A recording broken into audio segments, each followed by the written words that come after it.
ফার্স্টে ব্রেড নিয়ে নেব। হোয়াইট ব্রেডের মধ্যে আমরা পিৎজা সস লাগিয়ে নেব।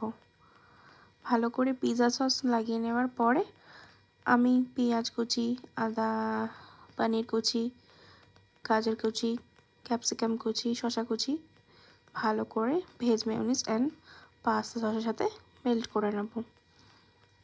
ভালো করে মিশিয়ে নেওয়ার পর আমরা পাউরুটির মধ্যে ওগুলো লাগিয়ে নেব।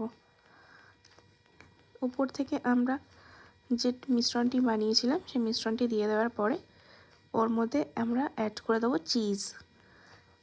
ভালো করে গ্রেট করে চিজ দিয়ে দেবো।